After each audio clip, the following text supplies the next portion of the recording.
स्वागत है एक बार पुनः आप सभी का होमवर्क डिस्कशन में। आज हम बातें करने वाले लेक्चर 2 में जो होमवर्क दिया गया है उसका डिस्कशन करते हैं। गोली की रफ्तार से सीधा काम की बात करते हैं। यहाँ पे सवाल A1 A2 A3 जो है एक्सरसाइज 1 का part 1 subjective A1 A2 A3 पहले ही हो चुका है। A1 A2 A3 लेक्चर 1 में हो चुका है। A4 और A5 में है न्यूटन लॉज ऑफ मोशन 3, तो वो भी नहीं बताया है लेक्चर 2 तक। A5 भी नहीं है, A4 A5 नहीं, A6 से आज का खेला शुरू करते हैं। होमवर्क कहाँ मिलेगा आपको? ये लिखा हुआ है, ये आपको ऐप में लिखा हुआ मिलेगा कि क्या होमवर्क आपको कौन से लेक्चर की करस्पॉन्डिंग आपको करना रहता है। तो A6 से हमारा कार्यक्रम शुरू होता है। लेक्चर 2 जो है वहां पे जो बातें थी वो हमारी नॉर्मल फोर्स, टेंशन और फ्री बॉडी डायग्राम के बारे में ही बातें हुई थी। तो सवाल जो है उसके आसपास वाले ही आपको होमवर्क में दिए गए हैं। A6 वाला सवाल है draw the ability of sphere of mass m, यानी एक स्फीयर है और यहाँ पे ऐसे रखा हुआ है, एक वर्टिकल वॉल है और यहाँ पे एक स्फीयर रखा हुआ है, यहाँ पे ऐसे, यहाँ पे टच है यहाँ पे, और आपको बोला है कि इसका फ्री बॉडी डायग्राम बनाना है। इसका मास जो है वो कैपिटल M है।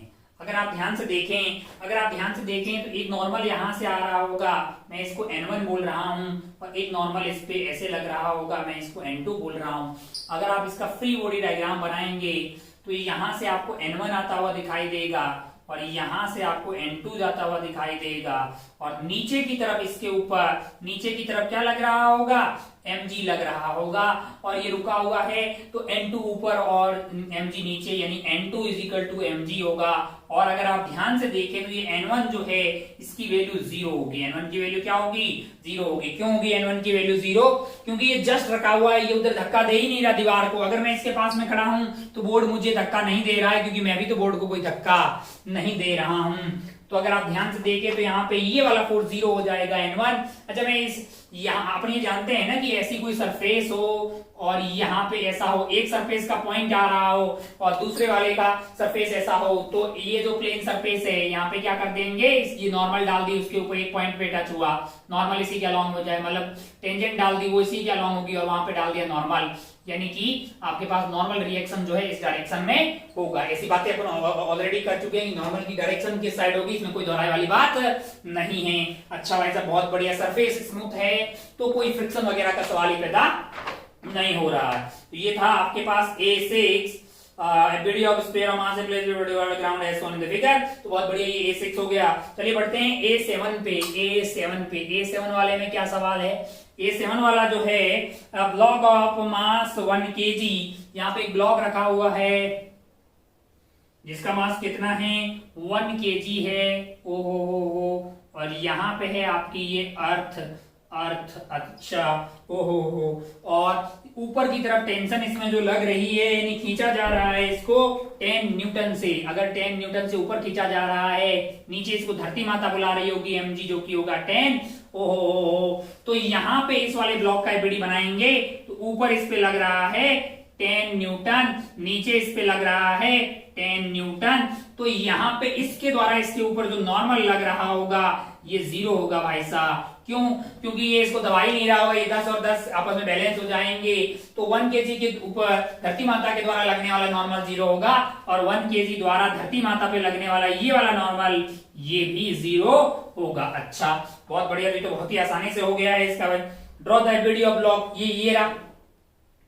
Give action reaction pair involve in the above problem. हालांकि अभी आपने सेकंड लेक्चर तक ये पढ़ा नहीं होगा एक्शन रिएक्शन पेयर क्या होता है, मतलब एक एक्शन होगा एक रिएक्शन, न्यूटन थर्ड लॉ।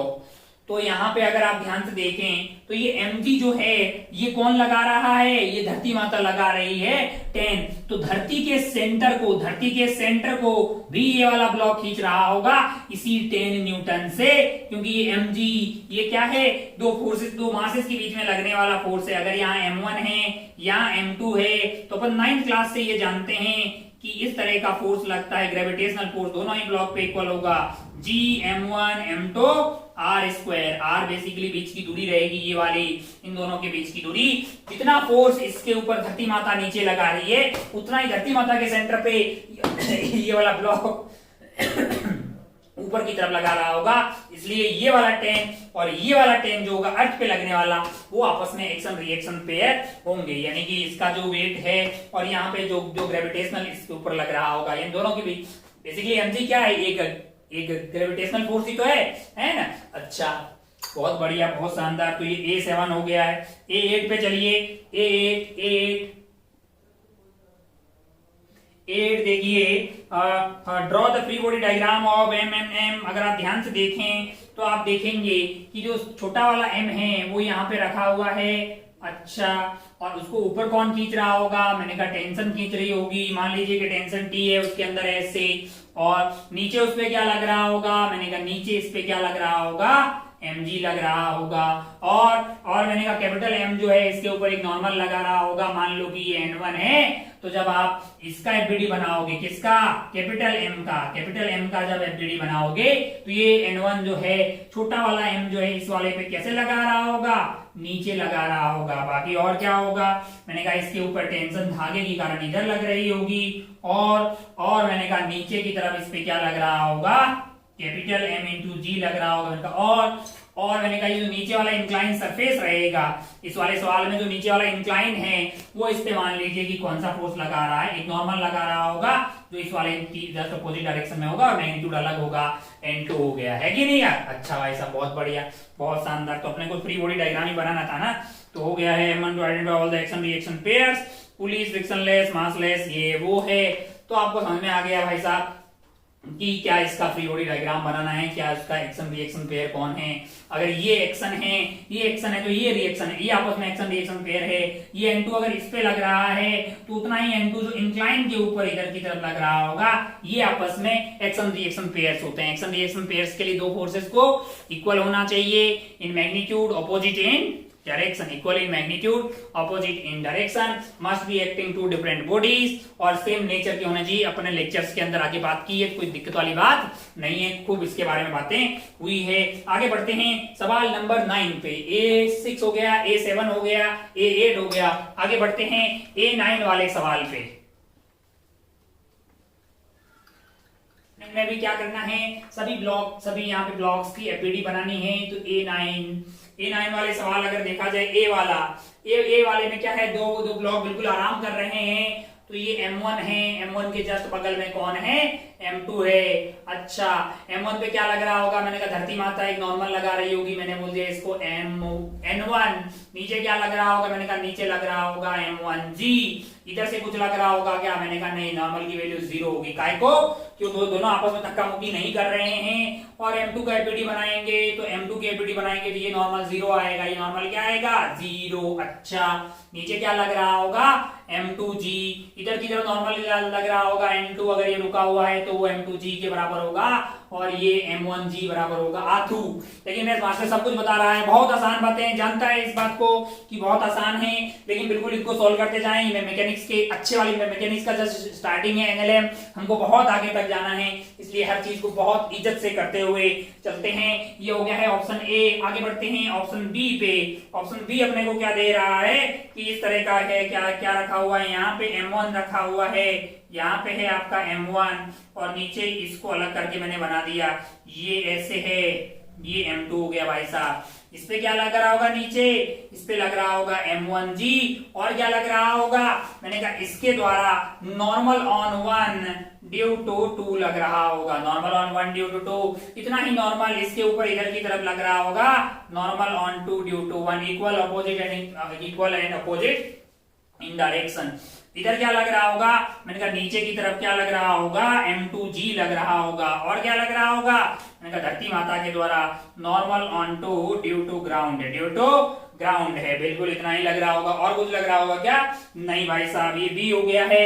आइए बढ़ते हैं C पे। C वाले में क्या है, जरा ध्यान से देखिए। C वाले में अगर आप ध्यान से देखें, हालांकि बहुत आसान है, फिर भी ऐसे ही टाइम पास के लिए बता दे रहे हैं। ये एंगल थीटा हो गया है, ये M2 है, और यहाँ पे गोला है, इसको मैंने सेपरेट करके दिखा दिया। मान लो कि इस पे नॉर्मल इधर लग रहा है, मैं इसको नॉर्मल 1 ड्यू टू 2 कर रहा हूं, तो इस पे नॉर्मल क्या होगा, नॉर्मल ऑन 2 ड्यू टू 1। नीचे क्या होगा, नीचे M2G हो जाएगा। इधर क्या होगा, मैंने कहा इस सरफेस के जस्ट परपेंडिकुलर ऐसे लग रहा होगा, normal on 2 due to ground. अच्छा, इस पे और क्या लग रहा होगा, मैंने कहा नीचे की तरफ M1G लग रहा होगा। और कुछ होगा क्या कहीं पे, मैंने कहा नहीं। अच्छा भाई साहब बहुत बढ़िया, तो ये C हो गया है। डी पे आ जाइए। डी में क्या है, डी में एक लिफ्ट बनी हुई है और एक भाई साहब खड़े हैं। मैंने कहा ठीक है, भाई साहब की बीडी इधर बना लेते हैं और लिफ्ट की बीडी यहां बना लेते हैं। ओ हो भाई साहब जो हैं, भाई साहब का मास M1 है और लिफ्ट का मास है M1, लिफ्ट का मास है M2। तो इस पे नीचे की तरफ लग रहा होगा M1G, लेकिन लिफ्ट के ऊपर खड़े हैं तो लिफ्ट इनको नीचे जाने नहीं दे रही होगी, एक फोर्स लगा रही होगी इधर की तरफ। मैं उसको नॉर्मल बोल दे रहा हूं, उसको नॉर्मल बोल दे रहा हूं। और वो नॉर्मल हालांकि M1G के बराबर होगा तभी ये रुका होगा, उतना ही नॉर्मल जो है ये वाले भाई साहब जो है इस लिफ्ट पे लगा रहे होंगे। और लिफ्ट पे क्या लग रहा होगा, और लग रहा होगा M2G। और यहाँ क्या लग रहा होगा, यहाँ लग रहा होगा टेंशन। यहाँ पे क्या लग रहा होगा, यहाँ पे टेंशन लग रहा होगा उस वाले धागे में। बहुत बढ़िया भाई साहब, बहुत ही खूबसूरत ये हो गया है आपका M1 M2 बन गया है। पीडी बस हो गया। ओहो, ये था डी। आगे बढ़ते हैं ई वाले पे। अगर आप ई वाले को देखें जरा ध्यान से, ई वाले को आप देखें तो आप क्या पाएंगे कि M1 का जब एपीडी बनाएंगे, M1 वाले एपीडी में क्या हो रहा है, M1 को इधर से खींचा जा रहा है ना, तो मान लीजिए कि उस धागे में टेंशन T है। और क्या लगाएगा, मैंने कहा नीचे की तरफ M1G लग रहा होगा। ऊपर मैंने कहा नॉर्मल मान लीजिए कि N1 है और उसकी वैल्यू M1G के बराबर हो जाएगी। दूसरा अगर आप ये जो है M2 है, इसका अगर एपीडी बनाएंगे तो यही टेंशन जो है इसको खींच रही होगी, धागा बंधा हुआ है नीचे। मैंने कहा नीचे M2G लग रहा होगा, ऊपर मैंने कहा N2 मान लीजिए, हालांकि वैल्यू M2G के बराबर होगी। और इधर क्या लग रहा है, इधर फोर्स F लग रहा है। बहुत बढ़िया भाई साहब, बहुत शानदार। ये था E। आगे बढ़ते हैं F वाले पे। F वाले को अगर आप ध्यान से देखें, F वाले को अगर आप ध्यान से देखें, अगर मान लो कि है सिस्टम ऐसा, यहाँ पे लगी हुई पुली और यहाँ पे लगे हुए ब्लॉक्स, यहाँ पे एक ब्लॉक और एक ब्लॉक यहाँ पे। अच्छा भाई सर, इसका मास M1 है, इसका मास क्या है, इसका मास M2 है। M1 वाले पे नीचे लग रहा होगा M1G, ऊपर लग रहा होगा टेंशन T। इस धागे में टेंशन समान रहेगा क्योंकि धागा मासलेस है। और नीचे इस पे क्या लग रहा होगा, M2G। चलिए भाई साहब, अगर ये TT है, ये पुली मासलेस है, पुली का एपीडी बनाएंगे तो यहाँ पे T इसको नीचे खींच रहा है, T इसको नीचे खींच रहा है, इसलिए ऊपर वाले धागे में होना चाहिए 2T, क्योंकि नेट फोर्स इस पे आ रहा है 0, है ना कि नहीं यार।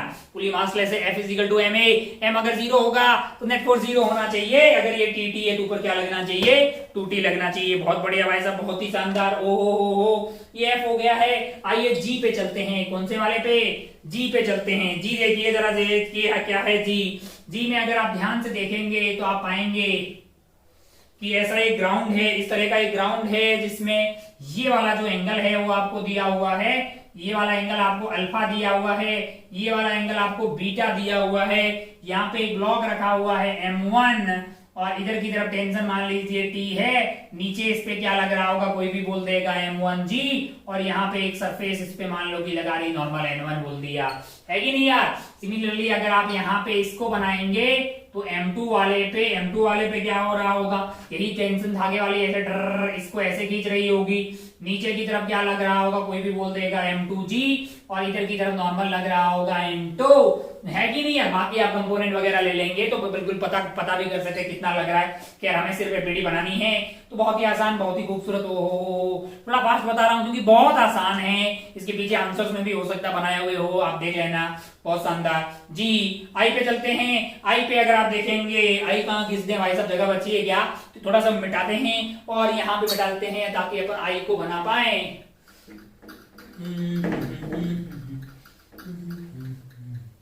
देखिए जरा, देखिए आई को बनाते हैं। आई वाले में क्या है, आई वाले में अगर आप ध्यान से देखें, आई वाले में ध्यान से देखें, पहले ये फोटो बना लेते हैं, इसी में शो कर देंगे सारा सब कुछ कार्यक्रम।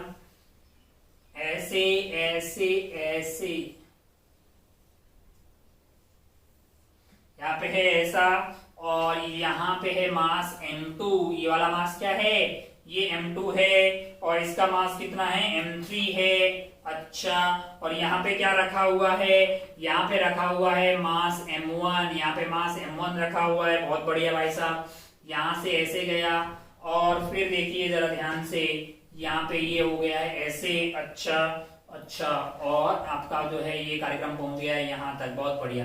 अब अगर आप ध्यान से देखें, तो अगर मैं M1 की एफबीडी बनाऊं तो M1 वाले पे नीचे क्या लग रहा होगा, इधर की तरफ M1G लग रहा होगा, है कि नहीं यार? इधर टेंशन लग रही होगी, ऊपर मैंने कहा ऊपर नॉर्मल लग रहा होगा भाई साहब, है कि नहीं यार? कौन नॉर्मल लगा रहा है? ये वाला इस पे लगा रहा होगा, नॉर्मल ऑन N1, उसको N1 बोल देते हैं, बहुत बढ़िया। इसका मैंने कहा इस पे यही टेंशन इस पे ऊपर लग रही होगी, नीचे इस पे क्या लग रहा है, M2 लग रहा है, इधर भी नॉर्मल लग रहा होगा, इधर भी नॉर्मल लग रहा होगा। अगर ये धक्का मुक्की कुछ नहीं कर रहा है तो फिर कुछ नहीं होगा, है ना? तो ये वाले को मैं बोल सकता हूँ normal on two due to 3, और ये वाला भी क्या होगा, normal on two due to 3। अच्छा, बहुत बढ़िया, बहुत। इसको मैं क्या बोल सकता, नॉर्मल ऑन 1 ड्यू टू 3 आ जाएगा।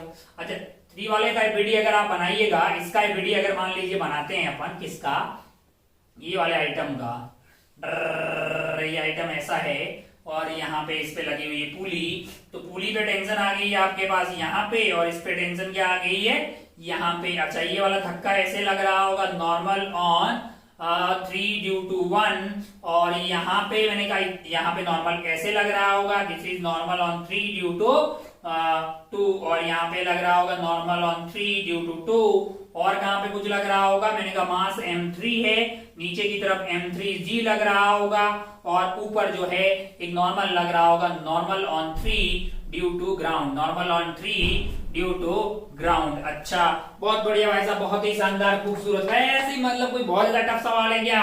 बिल्कुल भी टफ नहीं है, पर सही से फोर्सेस को दिखाना यानी एपीडी बनाना बहुत बहुत इंपॉर्टेंट है, बहुत अच्छे। अगर आपने एपीडी में भी गलती कर दी फिर आगे आपसे सवाल होगा नहीं, तो आप अच्छे से एपीडी बनाएं, अच्छे से एपीडी बनाएं भाई साहब, एपीडी बनाएं। ओहो, आगे बढ़ते हैं जे वाले सवाल पे। जे वाले सवाल को आप देखिएगा जरा ध्यान से। जे वाले में क्या हो रहा है, ऐसा है, ऐसे हैं, ये वाला एंगल है थीटा, ये वाला एंगल है थीटा, ये वाला मास है M1 और ये वाला मास है आपके लिए M2। ये वाला मास क्या है, M2 है, और यहाँ पे क्या है, यहाँ पे धरती माता है। बहुत बढ़िया भाई साहब, बहुत शानदार। अगर मैं M1 वाले का एफबीडी बनाऊं, नीचे की तरफ लग रहा होगा M1G। अच्छा, इन दोनों के बीच में एक नॉर्मल लग रहा होगा, इधर की तरफ नॉर्मल ऑन 1 ड्यू टू 2, और यहाँ पे अगर फ्रिक्शन नहीं है तो कुछ भी नहीं है, मतलब बात ही खत्म है। यहाँ पे एक फोर्स हुआ और यहाँ पे एक फोर्स हो गया, और कोई फोर्स नहीं है। सिमिलरली अगर आप M2 वाले का एफबीडी बनाएंगे, M2 वाला कैसा है, M2 वाला ऐसा है, ये वाला है M2 पे इधर की तरफ फोर्स लग रहा होगा M2G, इधर की तरफ जो है इस सरफेस के परपेंडिकुलर इस डायरेक्शन में जो फोर्स लग रहा होगा, जो जस्ट इसके अपोजिट होगा, नॉर्मल ऑन 2 ड्यू टू 1। ये आपस में एक्शन रिएक्शन पेयर होंगे। बहुत बढ़िया।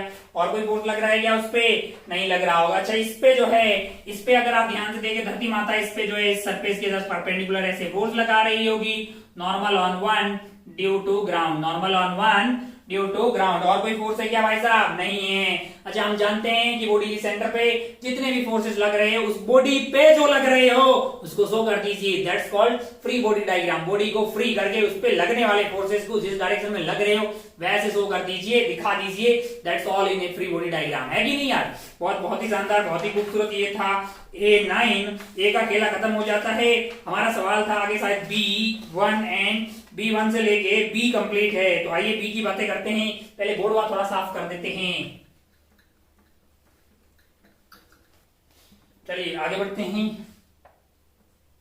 चलिए भाई साहब आगे बढ़ते हैं।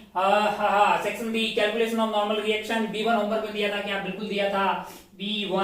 B1 देखते हैं। Block of mass M, block of mass M रखा हुआ है। बाय डिफॉल्ट हमको पता नहीं है कि कौन सा आपसे हुआ है कौन सा नहीं हुआ है। चला सामने होते तो कम से कम खुद तो पता होता, खुद तो हुआ होता ना आपसे यार। यहाँ फोर्स लग रहा है F = mg। तुमसे क्या पूछा है? ब्लॉक से calculate the contact force between the ground and block. तो यहाँ पे फ्रिक्शन होगा नहीं, तो कॉन्टैक्ट फोर्स अकेला अकेला नॉर्मल रहेगा। इसका फ्री बॉडी डायग्राम बनाए भाई साहब। ऊपर से इस पे लग रहा है एक फोर्स लग रहा है, नीचे इस पे mg लग रहा होगा, और भाई साहब ये रुका हुआ इधर नॉर्मल लग रहा है। Normal must be equal to F plus mg, और F की खुद की वैल्यू है mg। तो mg प्लस mg हो गया है 2mg, नॉर्मल की वैल्यू आ गई 2mg और ऊपर की तरफ लगेगा नॉर्मल 2mg के बराबर। Find the contact force between the ground eight, friction है ही नहीं, मतलब अभी हम अपन स्मूथ सरफेस मान के चल रहे हैं और मतलब जो है हमारे पास नॉर्मली अकेला एक फोर्स है जो कॉन्टैक्ट फोर्स है, तो आपका आंसर आ जाएगा n इक्वल टू mg। बहुत बढ़िया, आगे बढ़ लें क्या, b1 हो गया है, b2 की बातें करते हैं, b2 देखिए जरा ध्यान से, two blocks of mass m1 and m2 are placed on the ground है। ओहो फोटो बना लीजिए, आपके पास दो ब्लॉक है, मैंने कहा ये वाला ब्लॉक हो गया मेरे लिए m1, ये वाला ब्लॉक हो गया मेरे लिए m2। ओहो यहाँ पे सब फोर्स लग रहा है आपके लिए F लग रहा है और यहाँ पे भी फोर्स लग रहा है F, तो नेट फोर्स 0 आ गया, ये इक्विलिब्रियम में है, रुके हुए हैं। यहाँ पे सरफेस कैसी है, सरफेस स्मूथ है, सरफेस स्मूथ है। अच्छा बहुत बढ़िया, क्या पूछा है, draw the APD of m1 and m2, गोले की रफ्तार से बना लो भाई। ओहो m1 पे इधर F लग रहा है, इधर एक नॉर्मल लग रहा होगा, नॉर्मल ऑन 1 ड्यू टू 2। अच्छा m2 वाले पे यही वाला नॉर्मल ऑन 2 ड्यू टू 1 हो जाएगा। इधर क्या लग रहा है, F लग रहा है, नीचे क्या लग रहा है भाई साहब, m1g लग रहा है, इस पे क्या लग रहा है, m2g लग रहा है। ऊपर मैंने कहा नॉर्मल n2 बोल दीजिए और इसको n1 बोल दीजिए, रुका हुआ है तो ये इसके बराबर होना चाहिए, m1g के बराबर और ये m2g के बराबर। वेरी गुड, बहुत बढ़िया। Draw the APD of m1 m2, ये ले देख ले। Calculate the contact force between m1 and m2। ओहो अगर ये रुका हुआ है तो n12 और n21 का मैग्नीट्यूड तो f के बराबर ही होना चाहिए, ये इस f के बराबर, ये इस f के बराबर है कि नहीं है, बाकी डायरेक्शन आपको दिखाई दे रही है। Calculate the contact force between m1 and m2, what will be the value of normal force between m1 and m2, तो वो f के बराबर ही होगा लल्ला, normal force between the, calculate the force exerted by ground on the mass m1 m2, वो m1g और m2g के बराबर होगा। हो गया क्या, गोले की रफ्तार से आगे बढ़ना है यार, ये बहुत ही आसान था। b2 आगे बढ़ते हैं, b3 क्या है जरा देखिए, a block of mass m is placed on a incline surface, photo बना रहे तुरंत, गोले की रफ्तार से पहले फोटो बना लिया जाए। फोटो क्या बोल रहा है, ये फिक्स्ड है, ये यहाँ पे मास m है और ये आइटम फिक्स्ड है, बहुत बढ़िया, बहुत ही शानदार। और यहाँ पे क्या है, मैंने कहा यहाँ धरातल है, ओहो हो, मास m है, स्मूथ है, बहुत बढ़िया। Mass m is placed on incline plane, now block is release from the rest, बहुत बढ़िया। कैलकुलेट नॉर्मल रिएक्शन है between the block and incline, अगर यहां से इसको रिलीज किया गया है तो इसमें नीचे की तरफ mg लग रहा था, क्या लग रहा था, mg लग रहा था, ये एंगल थीटा था, टिक टिक टिक टिक टिक टिक टिक टिक, ये वाला एंगल भी आ जाएगा थीटा, ये वाला कंपोनेंट हो जाएगा mg cos थीटा, mg का कंपोनेंट कर दिया और ये वाला कंपोनेंट होगा mg sin थीटा। एक मिनट थोड़ा साइड करके ब्लॉक का वीडियो बना देते हैं। ये वाला ब्लॉक जो है इस पे इधर की तरफ लग रहा होगा, इस पे लग रहा होगा mg sin थीटा, mg के कंपोनेंट कर दिए लाला, ये वाला हो गया है mg cos थीटा। और क्या होगा, मैंने कहा ये वाला इस पे धक्का दे रहा होगा, नॉर्मल ऐसे लग रहा होगा, उतना ही नॉर्मल ये वाले पे, उतना ही नॉर्मल जो है ये वाले पे इधर की तरफ लग रहा होगा। अच्छा, और ये जा किधर रहा होगा, मैंने कहा जा इधर रहा होगा, बाकी आपका normal is equal to mg cos theta रहेगा, है ना। और नेट फोर्स क्या हो जाएगा, F is equal to mg sin theta, net force हो जाएगा, एक्सेलरेशन होगी F बटा m यानी कि g sin थीटा, एक्सेलरेशन क्या हो जाएगी, g sin थीटा, एक्सेलरेशन से ये इधर की तरफ एक्सेलरेट हो रहा होगा, g sin थीटा मीटर पर सेकंड स्क्वायर। नॉर्मल जो है वो आपका होगा mg cos थीटा के बराबर, यानी अलोंग द इंक्लाइन के पास नेट फोर्स होगा mg sin theta, perpendicular to incline net force 0 होगा, यानी नॉर्मल जो है वो mg sin थीटा के जस्ट बराबर होगा। अच्छा भाई साहब बहुत बढ़िया, बहुत ही खूबसूरत। ये कौन सा सवाल था, नाउ ब्लॉग हो गया ना भाई साहब, वो थोड़ा फास्ट तो नहीं हो रहा ना, मैं नहीं उतना भी फास्ट नहीं है, सवाल बहुत ही लुल्लू कुल्लू है, अभी स्टार्टिंग ही है। तो ये था B3, B4 पे चलते हैं, B4 B5 B4 B5 B4 B5। चलिए यहाँ पे घिस देते हैं B4 को। B4 क्या है जरा ध्यान से देखिए, B4 देखिए भाई, B4 ए स्फीयर है, पहले फोटो बना देते हैं, पता नहीं क्या बोल रहा है। यहाँ पे दीवार है, ये रही एक दीवार, यहाँ पे एक दीवार है, टिक टिक टिक टिक टिक टिक टिक, यहाँ पे ओहो दीवार घुस गई अंदर यार, टिक टिक टिक टिक, दीवार यहाँ बनाते हैं, ये दीवार है। चलिए भाई साहब ये दीवार हो गई, टिक टिक टिक टिक, और यहाँ पे नीचे रखा हुआ मस्त एकदम, यहाँ पे ये अच्छा ओहो रेडियस आर है, मैंने कहा बहुत बढ़िया। सेपरेशन कितनी है, डी है, ये वाली दूरियां जो है वो डी दी हुई है, बहुत बढ़िया भाई साहब, बहुत शानदार। ओहो, वॉल है, मास इसका m है, रेडियस r है, मास m है और रेडियस इसका r है। Calculate the force exerted bye walls on the sphere. मैंने कहा कोई जबरदस्ती अगर नहीं हो रही होगी तो कोई फोर्स नहीं होगा। Sphere of mass m radius R placed between the walls having a separation d and which is slightly greater than, सवाल में बोला है कि d slightly greater then 2r है। इसका मतलब ये फंसाया नहीं गया, आराम से बैठा है, इसमें कोई मतलब ऐसा धक्के वाली बात नहीं हो रही है। तो ये दोनों आपस में कोई धक्का मुक्की नहीं कर रहे होंगे। तो यहाँ पे लगने वाला नॉर्मल 0 होगा, यहाँ पे लगने वाला नॉर्मल 0 होगा। फिर क्या लग रहा होगा, मैंने कहा mg नीचे लग रहा होगा और ये जो नीचे वाला फ्लोर है इसके ऊपर नॉर्मल लगा रखा होगा, लेकिन वो वाला mg के बराबर होगा। Calculate the force exerted by walls on the sphere 0 0. Calculate the force exerted by ground on the surface of the sphere। तो ग्राउंड का हो जाएगा mg के बराबर हो गया भाई साहब। B4 में इतना ही है। आगे बढ़ते हैं B5 की तरफ। B5 बहुत हो गया, B4 भाई।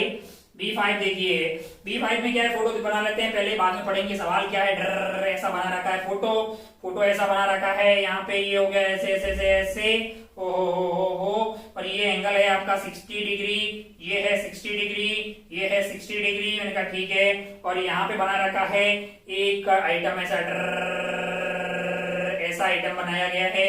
अच्छा, और स्मूथ फिक्स्ड ग्रो, ये सिलेंडर है जिसका वेट W है। यहाँ पे एक सिलेंडर है, यहाँ पे एक सिलेंडर है जिसका वेट क्या है, वेट आपके लिए है W। इसका वेट आपको दिया हुआ है W है। अच्छा, बहुत बढ़िया भाई साहब। Draw the free body diagram है। Calculate the normal reaction between the cylinder and this. तो कोई बात नहीं, इसका वेट W है, यानी कि इसका मास अगर m है तो W इज बेसिकली mg। अच्छा, अगर आप यहाँ ध्यान से देखें तो इस पे यहाँ से नॉर्मल n लग रहा होगा। n ही मान लेता हूं क्योंकि n1 n2 मानने कोई फायदा नहीं है, सिमेट्री है, तो दोनों को मैंने nn मान लिया है। अच्छा, ये वाला एंगल अगर 60 है, टिक टिक टिक टिक टिक टिक, ये वाला एंगल 60 है, तो ये वाला एंगल क्या हो जाएगा आपके लिए 60 और पूरा एंगल 90 होगा। तो ये 30 हो गया भाई साहब। ओ अगर आप इसका फ्री बॉडी डायग्राम बनाएंगे, कहाँ बना लेते हैं इसका फ्री बॉडी डायग्राम, ये सब उड़ा देते हैं भाई, यहाँ पे बना लेते हैं। अगर आप इस गोले को देखें, इस सिलेंडर को देखें, तो इधर की तरफ इस पे क्या लग रहा है, एक नॉर्मल लग रहा है और यहाँ से भी ये नॉर्मल लग रहा है। ये दोनों नॉर्मल सेंटर से पास हो रहे हैं। ये वाला एंगल है 30 डिग्री, ये वाला एंगल है आपका 30 डिग्री। अच्छा, बहुत बढ़िया। नहीं, नीचे क्या लग रहा है, मैंने कहा जो W लग रहा है वो आपका mg है। और क्या होगा, मैंने कहा एक कंपोनेंट आएगा n cos theta cancel out हो जाएगा। ऊपर का कंपोनेंट क्या आएगा, ऊपर का कंपोनेंट आएगा n sin थीटा, यानी कि n sin 30 डिग्री ये भी आएगा और n sin 30 डिग्री ये भी आएगा। तो n cos थीटा से n cos थीटा कट जाएगा, लेकिन n sin थीटा दोनों मिलके इसको बैलेंस कर रहे होंगे, यानी 2n sin 30 degree must be equal to W, यानी कि 2n और sin 30 डिग्री की वैल्यू होगी 1/2, that is equal to W। ओ n की वैल्यू तो W आ गई भाई साहब, n की वैल्यू क्या आ गई है, W आ गई। Draw the free body diagram, ये ले, ये देख ले, नीचे W लग रहा होगा, है ना। अच्छा, cylinder calculate the normal reaction between the cylinder and n is equal to W। हो गया भाई साहब, आगे बढ़ो। B5 हो गया है, B6 पे बढ़ते हैं। ये ले, यहां पे चिपका देते हैं B6 देख रहे लाला, देख B6 the 50 kg homogeneous smooth, ये बाद में पढ़ेंगे, पहले फोटो देख। ऐसे और कैसा है भाई, ऐसे करके ऊपर गया हुआ, बहुत शानदार, बहुत बढ़िया। मैं यहाँ कोई ड्राइंग क्लास में आया नहीं हूँ, मुझे सिर्फ सवाल समझना है घोड़े की रफ्तार से। हाँ, थोड़ा इतना भी खराब नहीं बनाना है। चलिए, इसको गोला ही मानिएगा। हम क्या करें, हमको 10th में A+ आया था 8 में, बस इतना ही बनाना आता है। चलिए, ये है 30 डिग्री, ये वाला है 30 डिग्री। चलिए भाई साहब, चलिए। ओहो, 50 kg का होमोजेनियस स्मूथ है, मास m जो दिया हुआ है ना, इसका मास कितना दिया हुआ है, 50 kg दिया हुआ है। बहुत बढ़िया भाई साहब, बहुत ही शानदार। Calculate the contact force at A and B। Contact force A and B यानी कि नॉर्मल रिएक्शन हमें पता करनी है। अच्छा, अगर आप ध्यान से देखें, ये एंगल है 30 डिग्री, यहाँ पे नॉर्मल मैंने मान लिया N1, क्या मान लिया है N1, और यहाँ पे नॉर्मल ऐसा लगेगा सरफेस के परपेंडिकुलर N2। तो आइए इसका एबीडी बनाते हैं, आसान भाषा में इसका एबीडी बनाते हैं। यहाँ इसका सेंटर है, टिक टिक टिक टिक टिक, और यहाँ पे अगर आप ध्यान से देखें तो ये सेंटर के अलोंग इसमें क्या लग रहा है, ये N1 लग रहा होगा। और ये जो सरफेस है आपकी यहाँ पे, ये एंगल है आपके लिए कितना है, ये वाला एंगल, ये वाला एंगल है 30 डिग्री। ये वाला एंगल अगर 30 डिग्री है, टिक टिक टिक टिक टिक टिक टिक, तो ये 30, तो ये वाला एंगल हुआ 30, तो ये वाला एंगल क्या होगा, 60 हो जाएगा। अरे ये 30, तो ये वाला 30 आ गया, पूरा 90 होगा। ये तो इस सरफेस के परपेंडिकुलर होगा। ये 30 है तो ये वाला 30 हो गया, ये 30 हो गया तो ये वाला 60 हो गया, तो ऐसे जा रहा होगा। दूसरा जो N2 है जो कि इस पे लग रहा होगा, यानी कि अगर आप ध्यान से देखें तो अगर इसके सेंटर पे अगर फोर्सेस को दिखाएं, अगर इसके सेंटर पे फोर्सेस को दिखाएं तो जो N1 लग रहा होगा वो ऐसे लग रहा है, और वो हॉरिजॉन्टल से कितने एंगल पे है, 60 डिग्री के एंगल पे है। और N2, मैंने कहा N2 तो इधर लग रहा है हॉरिजॉन्टली, तो ये आपका N2 हो गया। ओहो, नीचे क्या लग रहा होगा, मैंने कहा नीचे लग रहा होगा Mg लग रहा होगा। कहीं पे और कोई फोर्स है, मैंने कहा नहीं। इसका मतलब क्या है, इसका मतलब है कि N1 वाला ये वाला कंपोनेंट जो है इसको बैलेंस कर रहा होगा, और ये वाला कंपोनेंट जो है इसको बैलेंस कर रहा होगा। N1 को 60 यानी कि N1/2 आ जाएगा, और ये आ जाएगा √3 N1/2। यानी एक बात साफ है, √3/2 N1 must be equal to mg। यानी कि अगर आपको N1 चाहिए तो 2mg डिवाइडेड बाई √3, गोली की रफ्तार से 2 रख दीजिए। अबे m कितना दिया, 50 दिया है ना जी, तो ये 500 हो जाएगा जी, डिवाइडेड बाई √3, तो ये 1000 √3 न्यूटन आ जाएगा। गोली की रफ्तार से देखिए N1 आ गया, N2 कहां से आएगा, N2 is basically equal to N1/2, N1 divided by 2, N1 इतना हो गया, बटा 2 कर दीजिए, 500/√3 आना चाहिए, 500/√3 न्यूटन। गोली की रफ्तार से कर तो रहे हैं, लेकिन क्या कैलकुलेशन ठीक कर रहे हैं ना। कौन सा सवाल है जी, B6 से एक आध बार देख लेते हैं, आंसर दिए रहते हैं ना पीछे। B6 ये तो वैसे सही होगा, इसमें कुछ था भी नहीं इतना। ए B4 B5 B6 1000/√3 और 500/√3। खैर आगे बढ़िएगा, आगे बढ़ते हैं भाई साहब, आगे बढ़ते हैं। गोली की रफ्तार से B6 हो गया है B7 भाई साहब, B7 टाइप का हमने आगे क्लास में भी कहीं किया होगा। B6 हो गया B7, इसको उड़ाते हैं, आगे बढ़ते हैं B7 पे।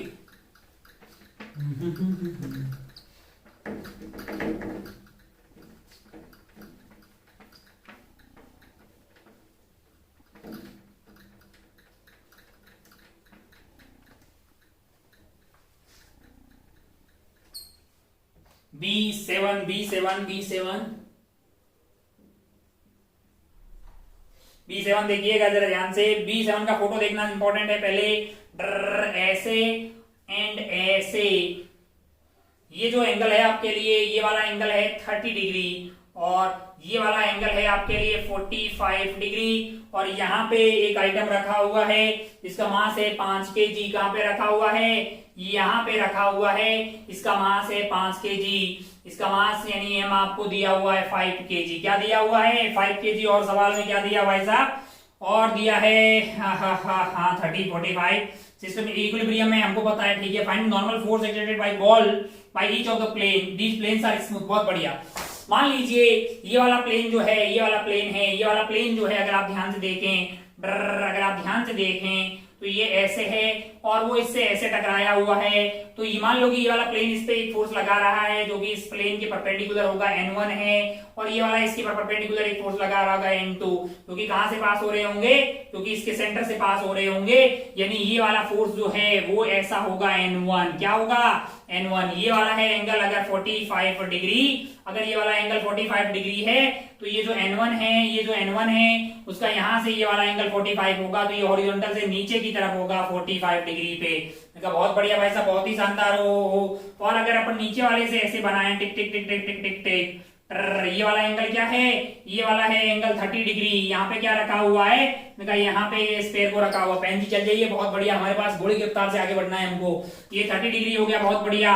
तो नॉर्मल जो है यहाँ से ये N2 लगा रहा होगा, जो कि ऐसे होगा इसके परपेंडिकुलर। ये वाला एंगल अगर 30 डिग्री है तो ये वाला एंगल क्या हो जाएगा, 30 डिग्री। तो ये वाला एंगल क्या हो जाएगा, 60 डिग्री। मैंने कहा अब बढ़िया, अब इसका सही से फ्री बॉडी डायग्राम बना लेते हैं। अगर आप ध्यान से देखें तो यहाँ पे इसके सेंटर से इधर की तरफ एक फोर्स लग रहा होगा N1, और ये वाला एंगल क्या है, ये वाला एंगल है 45 डिग्री। क्या है, 45 डिग्री। और जो N2 है, जो ये आपका हॉरिजॉन्टल हो गया है, N2 जो है ये जस्ट अपोजिट डायरेक्शन होगी इसकी, 45 ये 45, N2 जो है यहाँ से 60 के एंगल पे लग रहा है, यानी यहाँ कहीं आपका N2 लगता हुआ दिखाई दे रहा है। ये वाला एंगल आपके लिए क्या है, 60 डिग्री है। अच्छा भाई साहब, बहुत बढ़िया, बहुत शानदार। और ये रुका हुआ है, और अगर आप ध्यान से देखें टिक टिक टिक टिक टिक टिक टिक टिक टिक टिक टिक, तो ये अगर 60 है तो ये 30 हो गया वर्टिकल से, और नीचे की तरफ इसके अलोंग इधर क्या लग रहा होगा, नीचे की तरफ इसके जो है वर्टिकल के अलोंग जो फोर्स लग रहा होगा वो है इसका mg, वो है इसका mg, यानी कि 50। क्या लग रहा होगा, 50। अब अगर आप ध्यान से देखें तो N1 का ये वाला कंपोनेंट कर लेते हैं, इधर वाला कंपोनेंट आ जाएगा आपका N1 बाई रूट 2। क्या आ जाएगा, N1 बाई रूट 2। नीचे वाला कंपोनेंट क्या आ जाएगा, N1 बाई रूट 2, है ना, N1 cos 45 और N1 sin 45। और क्या है, मैंने कहा नीचे की तरफ और है 50। अच्छा, ऊपर की तरफ देखिएगा जरा ध्यान से। अच्छा भाई साहब, बहुत बढ़िया, बहुत शानदार। ऊपर की तरफ देखेंगे तो N2 जो है उसका उधर वाला कंपोनेंट आएगा √3 N2 डिवाइडेड बाई 2, क्योंकि वो cos 30 है, और यहाँ पे आ जाएगा N2 by 2, N2 divided by 2। तो अगर आप यहाँ ध्यान से देखें तो आपको एक रिश्ता आता हुआ दिखाई दे रहा है, N2 divided by 2 is equal to N1 divided by √2। अच्छा भाई साहब, बहुत बढ़िया, बहुत ही शानदार। तो ये हो गया है N2 by √2 is equal to N1, ओहो, यानी कि N2 is equal to √2 time of N1, N2 is equal to √2 time of N1। अच्छा भाई साहब, बहुत बढ़िया, बहुत ही खूबसूरत। ओ अच्छा, ये तो यहां से आ गया। इधर से अगर आप ध्यान से देखेंगे तो आपको क्या मिल जाएगा, 50 plus N1 by √2, N1 by √2 must be equal to √3 N2 divided by 2, √3 N2 divided by 2 है। अच्छा, N2 की वैल्यू क्या है, N2 की वैल्यू यहाँ पे डाल दीजिए भाई साहब, 50 plus N1 divided by √2 which is equal to √3 by 2, और N2 की वैल्यू है आपके लिए है, N2 की वैल्यू है √2 N1, √2 N1। अच्छा, N2 हटा दूं क्या, N2 हटाने से ठीक है, यहाँ देखिए कोई सा निकालना तो है, N2 को डाल दिया मैंने √2 N1। अब अगर आप ध्यान से देखें तो ये हो गया है 50 प्लस N1 बाई √2, और ये आपका आ गया है √3 N1 डिवाइडेड बाई √2। अच्छा, बहुत बढ़िया भाई साहब। तो 50, और इधर की तरफ अगर आप जाएंगे तो ये आपका हो गया है, मान लीजिए कि भाई √3 minus 1 divided by √2 into N1 आ गया है। तो इसको सॉल्व करिएगा। कहाँ करते हैं भाई साहब, यहाँ पे ले आइए, यहाँ पे अगर आप ध्यान से देखेंगे तो N1 की वैल्यू आपके लिए क्या आ रही है, N1 की वैल्यू आ रही है आपके लिए, अच्छा, N1 की वैल्यू आ रही है 50 √2 डिवाइडेड बाई आपका आ जाएगा √3 माइनस 1, 50 √2, इतना न्यूटन आपको N1 मिलेगा। N1 ये मिल गया, तो N2 कहां से मिलेगा लल्ला, N2 basically N2 is √2 time of N1, N2 is basically √2 time, तो √2 इसको और मल्टीप्लाई करोगे तो वो √2 हो जाएगा, 50 × 2 100 हो जाएगा, 100 डिवाइडेड बाई √3 माइनस 1। आइए चेक कर लेते हैं कि क्या हमने गोली के तार से सब किया है, तो ठीक कैलकुलेशन की है कि नहीं है। कौन सा सवाल था जी, बी का लास्ट वाला था, बी का लास्ट वाला बोले तो B7, यानी कि 50 √2 divided by √3 minus 1, 100 divided by √3 minus 1, ठीक किए हैं। आगे बढ़ते हैं, बी कंप्लीट हो गया है। आइए सी पे बढ़ते हैं। Section C is calculation of tension, B complete, let's move to सी।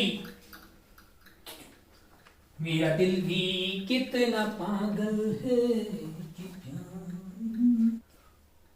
चलिए, बोर्ड हो गया चकाचक। सी पढ़ते हैं। सी कैलकुलेशन ऑफ टेंशन, C1 में क्या है, फोटो बना लेते हैं भाई साहब। पहले ऊपर जाइए, ब्लॉक लगा दीजिए। लो भाई साहब, ब्लॉक लगा दिए। कितने का है, 1 kg का। 1 2 इसका नाम है, और फोर्स क्या लग रहा है, F is equal to 10 Newton. बहुत बढ़िया भाई साहब, बहुत बढ़िया। String is connected between the block of मांगो लैंग्वेज से मतलब नहीं है, स्ट्रिंग टू F10, बहुत बढ़िया। Calculate the tension in the string 1। इसमें टेंशन, मैंने कहा यहाँ की टेंशन T1 मान ले, यहाँ की टेंशन T2 मान ले, यहाँ की टेंशन T2 मान ले। 1 kg का एपीडी बना, 1 kg के ऊपर नीचे की तरफ लग रहा होगा mg जो कि होगा 10, और क्या लग रहा होगा, मैंने कहा T1, ऊपर की तरफ लग रहा होगा T2 जो कि दिया हुआ है कितना है 10 न्यूटन है। ओहो 10 ने 10 को बैलेंस किया, इसका मतलब क्या है T1 0 है ना बे। ओहो T1 0 हो गया। Calculate the tension in string 1, in string 1 में टेंशन आ गया 0, ये आ गया 0। और calculate the tension in string 2, string 2 में T2 जो कि हो जाएगा 10 न्यूटन। अबे होगा ही सही, तो फोर्स लगा रहा है तो स्ट्रिंग में ही तो लग रहा होगा ना वो 10। अच्छा C1 हो गया। C1 आथू मतलब इतना आसान कि मतलब पूछते हुए शर्म आ रही है, बताते हुए शर्म आ रही है। C2 पे चल भाई साहब, C2 इधर है। अच्छा 1 metre long massless string fix with a wall is pulled horizontally by applying a force of magnitude 10 newton. अच्छा 1 मीटर लंबी एक रोप है। मैंने कहा ठीक है, ये वाला रोप मान लेते हैं। 1 मीटर लंबा ऐसा रोप लगा रखा है। अच्छा लंबाई क्या है, 1 मीटर है। बढ़िया भाई साहब, बढ़िया इंफॉर्मेशन दी है। 1 metre long massless string fix with a wall is pulled horizontally by applying a force of magnitude 10 newton. यहाँ पे एक फोर्स लग रहा है जिसका मैग्नीट्यूड है 10 न्यूटन। जिसका मैग्नीट्यूड क्या है, 10 न्यूटन है। Calculate the tension at the mid point, calculate the tension at a point 0.5 metre from the wall. मैंने कहा अगर ये मासलेस है, कैसी है, 1 मीटर मासलेस स्ट्रिंग है। अगर ये मासलेस है, मासलेस, तब तो टेंशन सेम ही रहेगी भाई लल्ला, हर पॉइंट पे 10 ही रहेगी। हर पॉइंट पे क्या रहेगी, 10। आपको बोला टेंशन एट ए पॉइंट 0.5। अच्छा यहाँ पे मतलब मिड पॉइंट पे पूछा है, मिड पॉइंट पे बना लो, कहीं पे भी बना लो, कहीं पे भी बना लो भाई साहब, कहीं पे भी। मैंने छोटा सा एक पॉइंट उठा लिया, इसका एक छोटा सा आइटम उठा लिया। इधर अगर T1 है, इधर T2 है, और इसका मास जो है dm, जो कि क्या बहुत छोटा मास है, वो 0 है। इसका मतलब नेट फोर्स क्या होना चाहिए, 0। नेट फोर्स आप जानते हैं कि F = ma है। अगर m 0 है तो F 0 आ जाएगा नेट फोर्स। इसका मतलब T1 must be equal to T2। इसका मतलब सारा जो टेंशन है वो 10 न्यूटन के बराबर ही होगा। भले वो आप पार्टिकल यहाँ कंसिडर कीजिए कि यहाँ कंसिडर कीजिए। ओहो द टेंशन एट द 0.5, यानी ए का आंसर हो गया है आपके लिए 10 न्यूटन। बी का बोलिए भाई, सी का बोलिए। बी क्या है, टेंशन एट द 0.75। अबे 0.75 यहाँ होगा, उसमें क्या होगा भाई, हर जगह 10 होगा। बोल रहा है कि force exerted by the string on the rigid support. मैंने कहा हाँ, रिजिड सपोर्ट पे ये 10 लगा रहा होगा ऐसे। और बोल, और बोलना यार, बोल तो सही। C2 हो गया। C3 बोल। C3 भाई साहब, ये ब्लॉग फोटो बना लेते हैं तो सवाल पढ़ने की जरूरत नहीं है। यही तो मतलब अपना फिजिक्स में तो सवाल क्या है, फोटो ही तो इम्पोर्टेंट है यार। देखिए जरा, फोटो अच्छा आना चाहिए। मतलब 1 kg, ये हो गया 1 kg, और ये है अपना 1 मीटर। बहुत बढ़िया भाई साहब, बहुत शानदार। हो A block of mass 1 kg suspended by a string of mass 1 kg, length 1 metre. बढ़िया भाई साहब, 1 मीटर और 1 kg, 1 किलो की है, मतलब मास वाली है। इस बार मासलेस नहीं है, क्या है, मास वाली है। अच्छा ओहो tension in the string at the lowest point, ये वो। तो अब अगर मास वाली होगी तो अब जब डीएम का मास 0 नहीं होगा, इसका मतलब किन्हीं दो बिंदुओं के एक छोटा सा पार्टिकल लोगे यहाँ पे, मतलब एलिमेंट लोगे, उसके इधर और इधर टेंशन सेम रहने वाला नहीं है। मैंने कहा कोई बात नहीं, परेशान होने की कोई जरूरत नहीं है। पहला पता करते हैं, tension in the string at lowest point. Lowest point वाले यहाँ पे मान लीजिए कि टेंशन T1 है। ये देखते हैं 10 kg का बीडी बनाइए। ओहो मतलब 1 kg का, तो इधर की तरफ लग रहा होगा 10। इसका मतलब यहाँ पे जो टेंशन है वो भी क्या होनी चाहिए, 10 न्यूटन होनी चाहिए। मैंने कहा अच्छा बहुत बढ़िया, यहाँ तो लोवेस्ट पॉइंट पे आ गई है 10। चलिए आगे बढ़ते हैं। क्या काम पूछा है tension at the mid point. Mid point मतलब यहाँ पे, मिड पॉइंट मतलब यहाँ पे। तो मैं क्या बोल रहा हूँ कि यहाँ पे अगर टेंशन पता करनी है, जब भी आ जाए मास वाली रॉड, वहां से रॉड को तोड़ दीजिए। मैंने कहा यहाँ से रॉड को तोड़ दीजिए, और यहाँ पे एक धागा टाइप का ऐसा मानिए। मैं क्या बोल रहा हूँ कि आप इसको बी वाले को ऐसे देखिएगा कि ये ऐसे ऐसा है, और ऊपर वाला पार्ट अलग है। ऊपर वाला पार्ट जो है ये ऐसे है, मैंने बीच में से तोड़ दिया। मैंने यहाँ पे एक ऐसा धागा मान लिया, इसमें अगर टेंशन T है, ये वाला टेंशन T है, यहाँ से मैंने तोड़ दिया। ये जो T होगी, यही जो T होगी वही वहां की टेंशन होगी। मैंने कहा अगर आप इसका इतने वाले पार्ट का, यानी कि इतने वाले पार्ट का एक बीड़ी बनाएंगे, कितने वाले पार्ट का, बीच में से तोड़ दिया है हमने, तो यहाँ पे ये वाला पार्ट है, इसको ऊपर खींचा जा रहा है। नीचे क्या लग रहा होगा, मैंने कहा 1 kg ये है, और ये वाला हाफ पार्ट है, कितना हाफ मिड पॉइंट, टेंशन है the mid point of the string है। तो भाई साहब 1 kg का था ये और 0.5 kg का होगा ये। तो इस पूरे सिस्टम पे नीचे की तरफ क्या लग रहा होगा, mg लग रहा होगा। कितना होगा, मैंने कहा 1.5 इंटू 10 यानी कि 15, यानी कि आपका टेंशन आ जाएगा 15 न्यूटन। क्या आ जाएगा, 15 न्यूटन। बहुत बढ़िया भाई साहब, बहुत ही शानदार हो। फिर पूछा है force exerted bye support on the string है, मतलब आप इस पूरे का एपीडी बना लीजिए। अगर आप इस पूरे का एपीडी बनाएंगे तो यहाँ पे क्या लग रहा है, यहाँ पे आप क्या लग रहा है, ये 1 kg है, ये 1 kg है। इस पूरे को ऊपर से खींचा जा रहा है टी, नीचे इनको कौन खींच रहा है, मैंने कहा 20 खींच रहा होगा, 1 और 1। तो यहाँ पे टेंशन की वैल्यू क्या आ जाएगी, 20 के बराबर आ जाएगी। तो इस धागे में टेंशन हर जगह सेम नहीं है, क्योंकि धागा क्या है, धागा मास वाला है। धागा अगर आप देखेंगे तो यहाँ वाले पॉइंट पे आपका टेंशन 10 आया था, मिड पॉइंट पे आपका 15 आया है और टॉप मोस्ट पॉइंट पे 20 आया है। जैसे जैसे ऊपर जा रहे हैं टेंशन इस धागे में बढ़ती हुई दिखाई दे रही है, जो कि कांस्टेंट नहीं है। बहुत बढ़िया भाई साहब, बहुत ही शानदार हो। ये था आपके लिए C3 हो गया है। C4 पे चलते हैं। C4 गोली की रफ्तार से यहीं पे कर लेते हैं।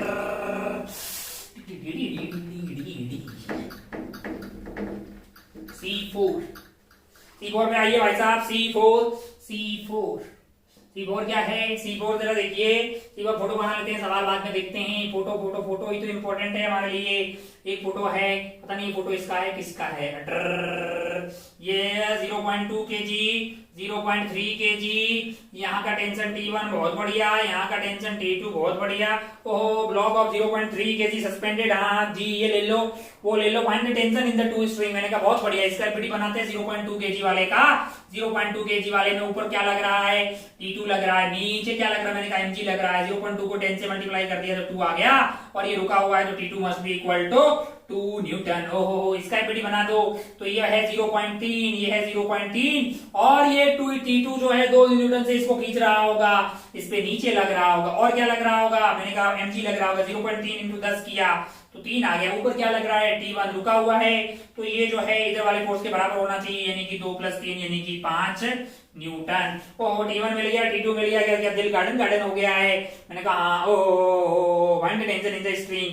आगे वाला दिया है क्या, C5 C6, वो नहीं दिया है अभी, कोई बात नहीं, अगले दे देते हैं, अगले वाली क्लास में दे देंगे। उसमें क्या है, कंस्टेंट मोशन, मैंने कहा नहीं दिया, अभी पढ़ाया भी नहीं होगा। आगे कहाँ दिया है, आगे यहाँ ये वाले सवाल नहीं दिए होंगे अभी। आगे बढ़ते हैं। पार्ट एक्सरसाइज ये कौन सा आ रहा है, पार्ट सेकंड पे चलते हैं। ऑब्जेक्टिव टाइप का क्वेश्चन है। पार्ट सेकंड जो कि एक्स सूडो फोर्स के बाद में आपको पार्ट सेकंड ऑब्जेक्टिव ए लिखते हैं। सेक्शन ए, पार्ट सेकंड का सेक्शन ए में कुछ सवाल दिया है। देखिए जरा क्या सवाल है। पार्ट सेकंड के सेक्शन ए का सवाल, part second section A, question number A1 है ना। सेक्शन ए है type of forces, Newton third law, free body diagram. A1 शायद होमवर्क में दिया है। EGN है, 3 फोर्स है। अच्छा, एक इलेक्ट्रोस्टैटिक होगा, दूसरा ग्रेविटेशनल होगा, और तीसरा आपका न्यूक्लियर है। अच्छा, ये तो पहले वाले लेक्चर में भी वैसे दे देना चाहिए था।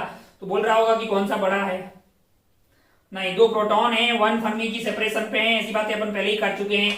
1 फर्मी के लेवल पे न्यूक्लियर सबसे ज्यादा होगा। न्यूक्लियर क्या होगा, वो सबसे ज्यादा होगा। फिर आता है इलेक्ट्रोस्टैटिक फोर्स, और फिर आता है ग्रेविटेशनल फोर्स जो कि सबसे कम होगा।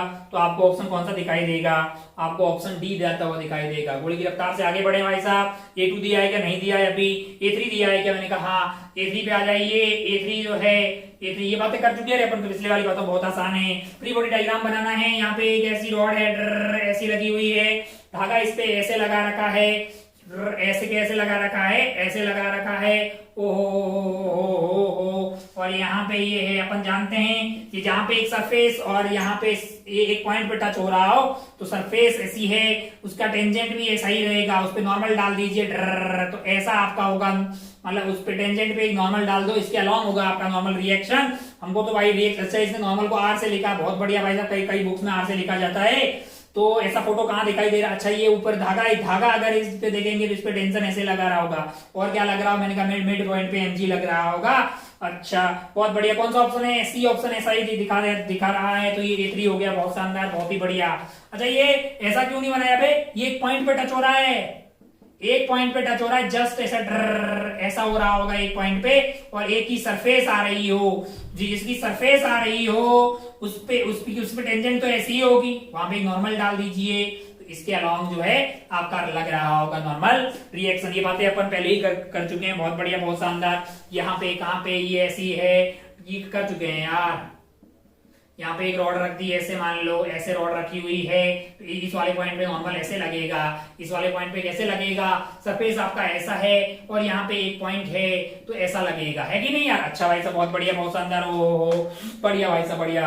आगे बढ़ते हैं और काम की बातें करते हैं। ये हो गया है A3 हो गया है, A3 हो गया। अब आगे कहाँ बढ़ना है अपने को, A3 हो गया है, आगे बढ़ते हैं सेक्शन बी पे, आगे बढ़ते हैं सेक्शन बी पे। पहले इसको उड़ा देते हैं,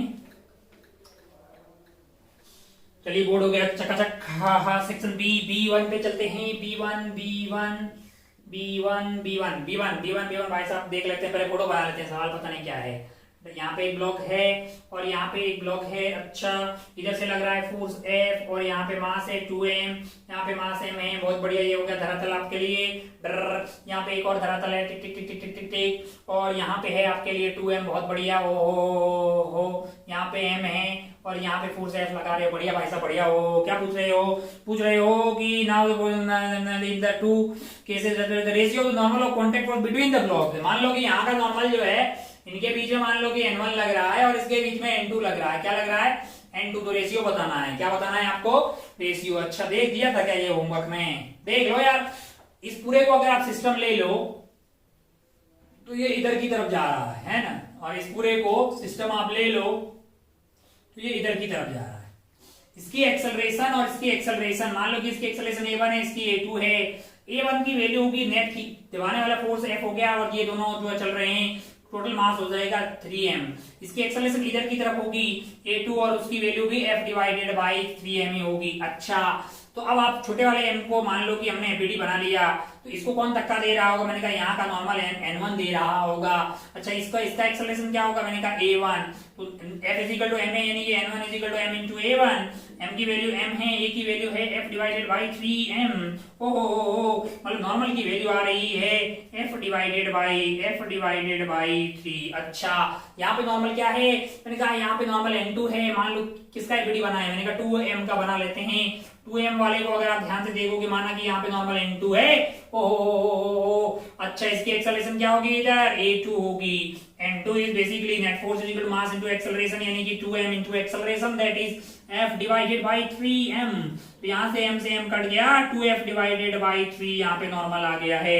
N1 आ गया F by 3, N2 आ गया 2F by 3। अच्छा, बहुत बढ़िया, बहुत शानदार। हो क्या पूछा, रेशियो लेने का है, तो N1 डिवाइडेड बाई N2 कर दीजिए। N1 divided by N2 that is equal to N1 divided by N2 that is equal to F divided by 3, और ये हो जाएगा आपका 2F डिवाइडेड बाई 3। तो 3 से 3 गायब हो गया, F से F गायब हो गया, ये आइटम आ रहा है 1/2, यानी कि N1 रेस टू N2 की ये वैल्यू आ रही है हमारे लिए 1/2। 1/2 कहीं दिखाई दे रहा है आपको, 1/2 दिखाई दे रहा होगा। बी ऑप्शन में टिक कर और आगे बढ़ भाई साहब, आगे बढ़। चलिए, ये था B1, B2 कर ले, क्या लगे हाथ, B2 कर लेते हैं। यहाँ पे B2 में क्या है, 2 का फोटो बनाते हैं यार, सवाल क्यों पढ़ने का, ये देखो सवाल, यही तो फोटो में ही तो सवाल हो जाता है। 2 kg 1 kg, इधर क्या लग रहा है, 6 न्यूटन लग रहा है, इधर क्या लग रहा है भाई साहब, 3 न्यूटन लग रहा है। ओह, हमको तो लगता है कि अगर आप इस पूरे को सिस्टम ले लेंगे तो इनके बीच में लगने वाला नॉर्मल जो है वो इंटरनल हो जाएगा, और इस पे नेट फोर्स आएगा 6 - 3 यानी 3।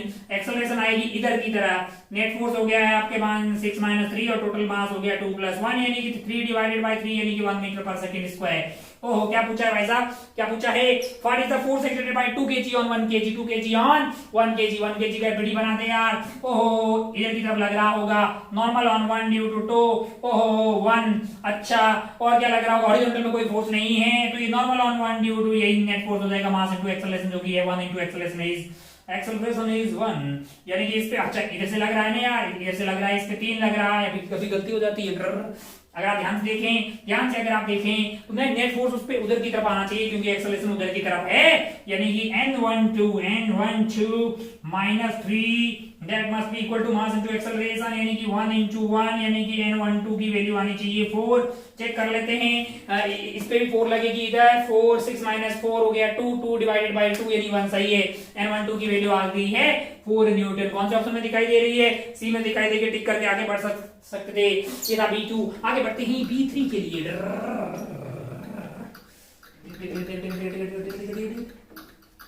बेटी जा ओ दिल दीवाने हट। B2 हो गया, B3 क्या है भाई साहब? B3 में देख लेते बाद में। मास M है, मास M यहाँ छोटा मास लग रहा है बीच में, कैपिटल M है, कैपिटल M छोटू है, यहाँ पे इनका मास छोटा M। अच्छा, और यहाँ पे एक और मास है ऐसा, हाँ, इसका मास M डैश है। ये बोला गया है कि M डैश बड़ा है M से। मैंने कहा बहुत बढ़िया भाई साहब, बहुत ही शानदार। स्मूथ सरफेस है, इधर से लग रहा है फोर्स F। मैंने कहा बहुत शानदार, बढ़िया काम कर दिए हो। अच्छा, then the contact force the contact force between the M and contact force between M and small m। अच्छा, ये n है और ये n डैश है, यानी यहां जो लग रहा है वो है n है और यहां जो लग रहा है वो n डैश है। अच्छा, कंपेयर करना है कौन बड़ा है कि कौन छोटा है। मैंने कहा एक तो पहले ये बताओ कि अगर इस पूरे को सिस्टम ले लोगे तो एक्सेलरेशन किस साइड होगी? मैंने कहा इधर होगी भाई साहब। नेट फोर्स क्या हो गया? मैंने कहा नेट फोर्स तो F ही है, कोई रोकने वाला है ही नहीं। काहे को कि सरफेस कैसी है? सरफेस स्मूथ है। ओहो, नेट फोर्स हो गया F divided by total mass. Total mass हो जाएगा m plus m dash, that is the acceleration. मैंने कहा बहुत बढ़िया भाई साहब, बहुत ही शानदार हो। अब अगर आपको n चाहिए तो मैंने इस कैपिटल M का ये वाले का बीडी बना दिया, ये वाले का अगर बीडी बना दें तो मास m है, इधर से लग रहा है F और इस पे n लग रहा है, इस पे n इधर लग रहा होगा। और कोई फोर्स लग रहा है क्या? हॉरिजॉन्टल में नहीं है, नॉर्मल इधर लग रहा होगा, वो बैलेंस हो जाएगा। वर्टिकल की बात ही अलग है। ओहो, और इसका एक्सेलरेशन उधर आएगा, यानी कि n minus F is equal to mass into acceleration, जो कि होगा mf डिवाइडेड बाय एक्सेलरेशन की जगह मैंने पुट कर दिया है m प्लस m डैश।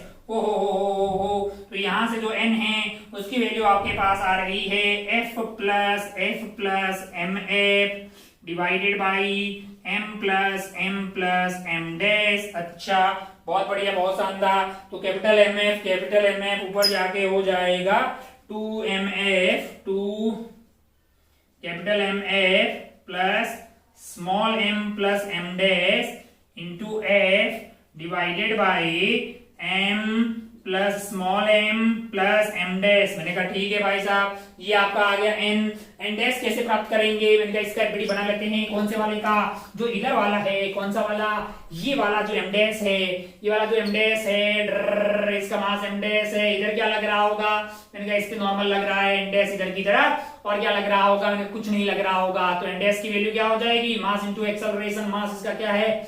मैंने कहा m डैश है। मास क्या है? m डैश है। अच्छा, कोई और फोर्स लग रहा होगा इस पे? बिल्कुल नहीं लग रहा होगा। तो m डैश ही उसको चला रहा है, मास इंटू एक्सेलरेशन। और एक्सेलरेशन की वैल्यू है f divided by m plus m dash आ रहा है। अच्छा, तो ये वैल्यू आ रही है m dash f divided by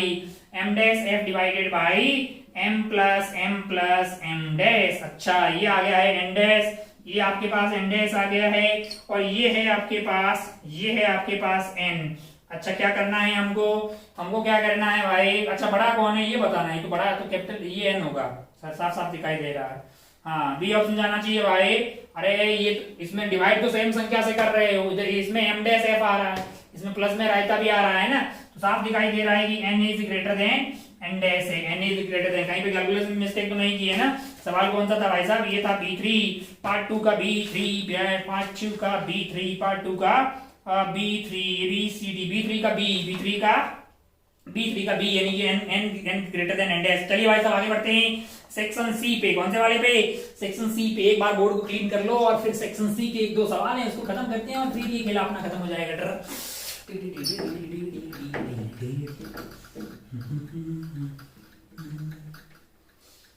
section C में कितने सवाल दिए हैं? सेक्शन सी में शायद 1-2 सवाल ही दिया होगा। पहला सवाल देखते हैं C1 calculation of tension. C1 ये पार्ट 2 की बातें कर रहे हैं।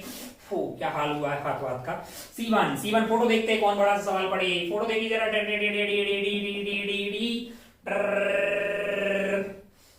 मास्टर खुद ही पढ़ा रहा है, खुद ही सवाल सोल्व कर रहा है। कईयों को मजा आ रहा होगा कि साला खुद ही परेशान हो रहा है, खुद ही सवाल पढ़ाता है, फिर खुद ही होमवर्क देता है, खुद ही सोल्व करता है, मजा लगे है अपने अपने मस्त सोए हुए पड़े हुए। अगर आपके ऐसे विचार हैं तो देख नहीं है, ऐसे विचारों को त्याग कीजिए। ओहो माँ सेम हो गया, बहुत बढ़िया भाई साहब। टिक टिक टिक टिक टिक टिक टिक, ये वाला एंगल है आपके लिए थीटा। और क्या बोला गया है, ये वाला पॉइंट ए है, बहुत शानदार, बहुत ही बढ़िया, बहुत ही खूबसूरत। ये वाला पॉइंट को बी बोला है, अच्छा लगा आपने को जान के।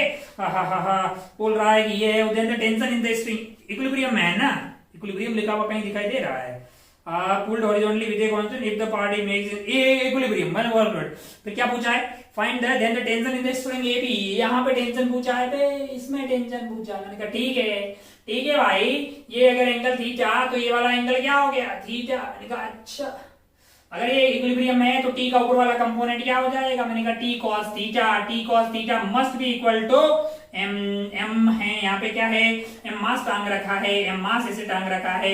एम मास को अगर टांग रखा तो ये वाला फोर्स mg हो जाएगा, टेंशन mg के बराबर हो जाएगी। यानी यहाँ पे नीचे की तरफ फोर्स mg लग रहा होगा ये वाले पॉइंट पे, इधर की तरफ f लग रहा है और इधर की तरफ लग रहा होगा t sin थीटा। टी का ये वाला कंपोनेंट t cos थीटा हो गया, ये वाला t sin थीटा हो गया। अगर ये रुका हुआ है पॉइंट तो t sin theta must be equal to f और t cos theta must be equal to mg। दोनों को डिवाइड कर दीजिए तो आपको आएगा t से t कट जाएगा, sin theta by cos theta that is tan theta that is equal to f divided by mg। tan theta is f divided by mg। चाहिए क्या आपको, अरे आपको तो चाहिए था, आपको काम क्या चाहिए था, आपको टेंशन चाहिए था ना। अच्छा ओ तो टेंशन तो आपको सीधा ही मिल जाएगा, कितना होगा। मैंने कहा यहां से आप टेंशन को क्या बोल सकते हो, f divided by sine theta. और यहां से मैंने कहा यहां से टेंशन को बोल सकते हो mg divided by cos theta. जो चाहिए वो देख लो, f divided by sine theta. B option है, C1 का बी यानी कि C1 का बी। ठीक है, सेक्शन 2 वर्ड तो C1 का बी। ठीक है, यहाँ पे बहुत आसान था, तो टेंशन ही पूछा है। तो t is equal to f by sin theta बोलते, वाह अरे। अच्छा थीटा यहाँ से पता किया जा सकता है, theta is equal to tan inverse of f by mg। पूछा नहीं है किसी ने, अपना काम यहीं से हो गया। t sin theta is equal to f है, t is equal to f by sin theta, जो कि आपको ऑप्शन में कहीं मिला हुआ दिखाई दे जाएगा। आइए बढ़ते हैं आगे C2 पे। कहां पे, ये था C1 और यहाँ बात कर लेते हैं C2 की। ये शायद यही वाला हमारा लास्ट है। C2 की बात करते हैं। 2 पर्सन्स आर होल्डिंग ये लाइट रोप मतलब मासलेस रोप है, सो दैट हॉरिजॉन्टल है। राम और श्याम, मान लीजिए राम यहाँ पे खड़ा है, राम के हाथों से पकड़ रखी है रोप को, श्याम ने भी पकड़ रखा है रोप को, हॉरिजॉन्टल करके रखा हुआ है, मासलेस है। बहुत बढ़िया भाई साहब, बहुत ही शानदार। ओहो ये 15 kg weight is attached to the rope at the mid point है। यहाँ मिड पॉइंट पे क्या किया, 15 kg का वेट हमने मतलब जो है लगा दिया। वेट अगर 15 kg का लगाएंगे तो ये वाली जो रोप है थोड़ी सी ऐसी हो जाएगी, है कि नहीं यार। और यहाँ पे क्या लगा रखा है, 15 kg का वेट लगा रखा है। ये 15 kg है, यहाँ पे लग रहा होगा 150, तो यहाँ पे टेंशन आ गई होगी 150 न्यूटन। अच्छा बहुत बढ़िया भाई साहब, बहुत ही शानदार। अच्छा the minimum tension required to completely सीधा करना है रोप को। तो मैंने कहा भाई अब राम श्याम घनश्याम पहले ऐसे हुआ करती थी, अब थोड़ी रस्सी ऐसी हो गई है। मान लो कि ये एंगल थीटा हो गया है, ये एंगल थीटा हो गया। इन्होंने खींचा टेंशन टी से, इन्होंने खींचा, मतलब जो खींच रहे होंगे वही टेंशन लग रही होगी ना।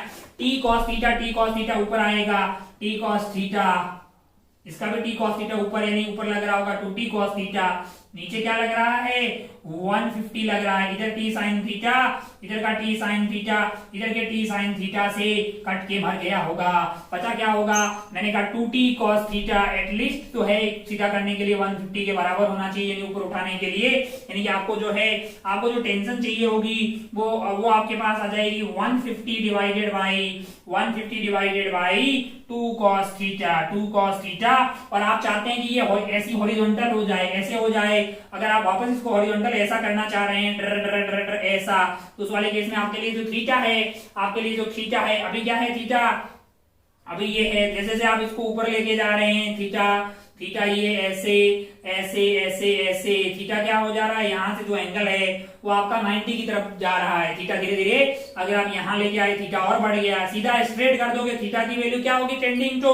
अगर आपको पूरा स्ट्रेट करना है तो theta is tending to 90 degree. अगर थीटा की तरफ जाएगा तो कोस थीटा जो है वो 0 की तरफ जाएगा। अगर कोस थीटा 0 की तरफ जाएगा तो भाई साहब डिवाइड बाई 0 करोगे तो आपको टेंशन चाहिए होगी टेक्निकली इंफिनिटी, है ना। समथिंग डिवाइडेड बाई 0, अगर थीटा 90 की तरफ जा रहा है, अबे जब हॉरिजॉन्टल हो जाएगा तो ये आपका जो है वर्टिकल से जो एंगल था ये तो 90 हो जाएगा। ये टेंशन इधर, ये टेंशन इधर, है कि नहीं यार, है ना।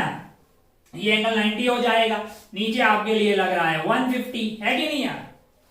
तो फिर मतलब पॉसिबल है क्या, इधर टेंशन लगा रहे हो और टेंशन आप हॉरिजॉन्टल लगा रहे हो और वर्टिकल में फोर्स बैलेंस कर रहे हो, यार वो तो पॉसिबल ही नहीं है, वो तो पॉसिबल नहीं है, क्योंकि टेंशन की वैल्यू ऐसा करने के लिए क्या चाहिए होगा, टी की वैल्यू इंफिनिटी, जो कि पॉसिबल नहीं है। इसका मतलब ये कार्यक्रम पॉसिबल नहीं है। अगर पॉसिबल करना है तो इनफाइनाइट टेंशन लगा लो और फिर आप इनफाइनाइट टेंशन में फिर धागा ऐसा रह जाएगा, बीच में कुछ टांग भी दो और हॉरिजॉन्टल भी रह जाएगा, क्योंकि टेक्निकल पॉसिबल नहीं है। टेंशन आपको इनफाइनाइट चाहिए होगा। हमको लगता है इतना ही होमवर्क दिया होगा। कोई और भी सवाल दिया है क्या? कोई और सवाल शायद नहीं दिया गया है। बिल्कुल कोई बात नहीं, लेक्चर 2 का ये है। लेक्चर 3, 4, 5, 6 में बहुत सारा मिलने वाला है और आपको हर लेक्चर के करस्पॉन्डिंग जो होमवर्क दिया गया है वो एनएलएम के पहले, दूसरे, तीसरे से लेके रोटेशन के एंड तक करना होगा, तभी जाके मैकेनिक्स आपके भेजे में उतरेगी और आपको अच्छा लगेगा। अगर आपने किसी दिन कार्यक्रम में किसी भी प्रकार की कोताही बरती तो फिर वो आपके लिए नुकसान का सौदा होगा। उम्मीद है कि आप ऐसा बिल्कुल जो अपने पांव पे कुल्हाड़ी मारने वाला काम नहीं करेंगे। अगर आपने पहले किसी टॉपिक में होमवर्क वगैरह कम किया है तो अभी भी जाग जाइए, क्योंकि तब जब जागो तभी सवेरा है। अभी सोए रहेंगे तो फिर जो है ज्यादा रायता फैल जाएगा, फिर आपको बहुत बाद में पता लगेगा अरे यार करना चाहिए था, तब तक बहुत ज्यादा देर हो चुकी होगी। अपन यहाँ की खत्म करते हैं। जय हिंद, जय भारत, टेक केयर, बाय।